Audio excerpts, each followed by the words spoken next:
I've seen Phoenix Rising 3 times. The first time I saw it, I was watching it just to like see it, like to see, okay, what is this big propaganda thing that Evan Rachel Wood did? And so I was really just kind of taking it all in. The second time I watched it, I was watching it to actually critique it for a video. And so I was really just focused on, like, laser focused on like sifting out facts and what things is she lying about and what is she claiming and all that, right? Well, I just now, to get ready for this stream, I wanted to kind of get in the right headspace, right? And so I watched it again, or I kind of had it on in the background while I was doing some other things. And I don't know, maybe it's because this time I wasn't watching it like with any expectation or for any goal or purpose. I was just kind of was like sort of just letting it, you know, or maybe it's because I've seen it 3 times, but it's been a while, this third time. But I was just, what I kept thinking was, this is so unbelievably sick. Like, this, here is this woman over a two-part series.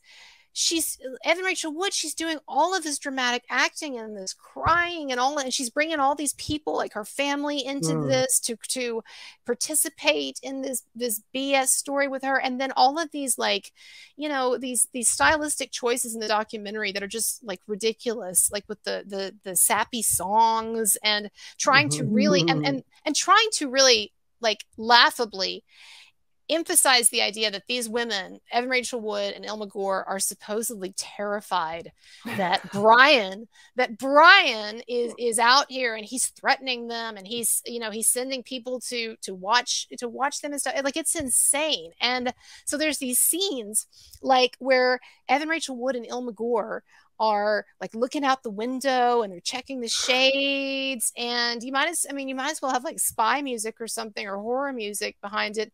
And at one point, I don't know if you've heard this or not, Evan actually hurriedly packs up her stuff and flees, because she's, you know, flees to Tennessee, as it turns out, because she's heard that Brian is becoming more aware of what she's doing and that he's made threats. And so you have these sort of like dramatic like flight scenes. And there's even one scene, I want to show some of this like later, but there's one scene where she is comforting her dog. So she has put her dog in the back seat of her car because she's about to flee, because she's worried that Brian, you know, might be outside or whatever. And so she's about to flee, and she's giving her dog a pep talk.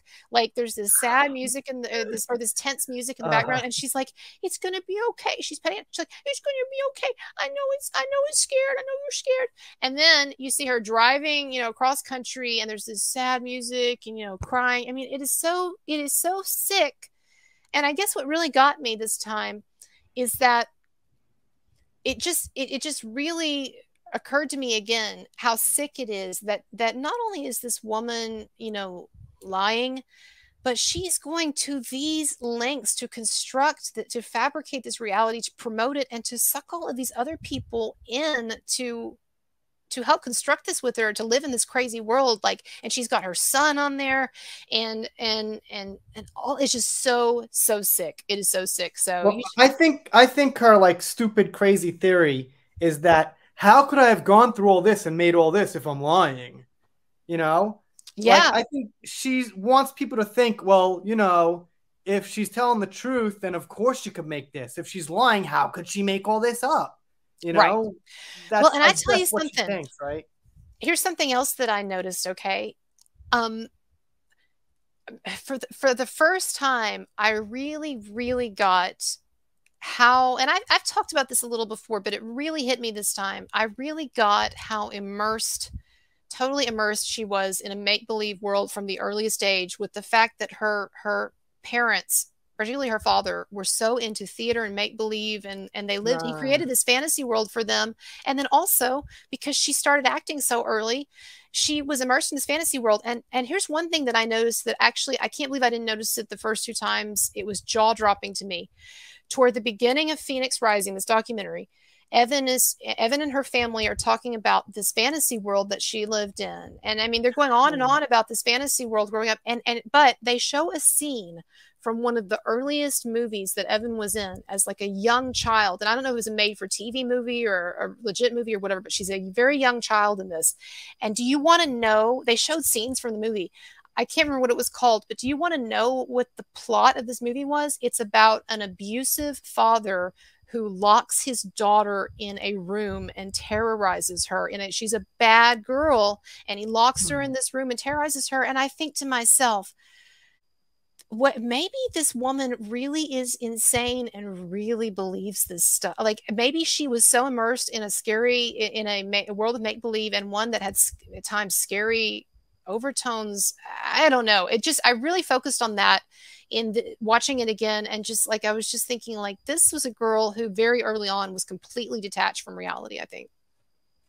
Yeah, well, you described it so well. I feel like I've seen it already. I think I'll just take a pass, basically. So, well, you get the gist, but it is something to really just watch it.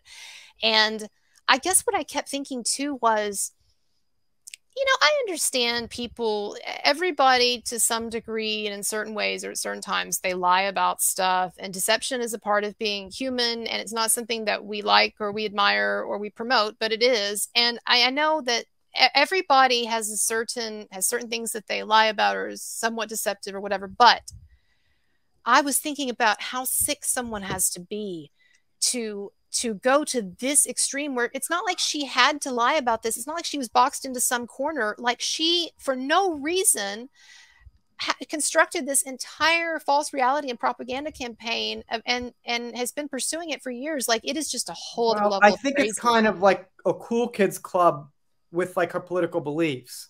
Like, look what I did to this guy and for this movement, because I'm a good feminist and all this. And I think it's like they're trying to outdo each other with what gets done. And it's not even about the actuality and the factuality of it. It's just about doing it in this, like I said, kind of a club.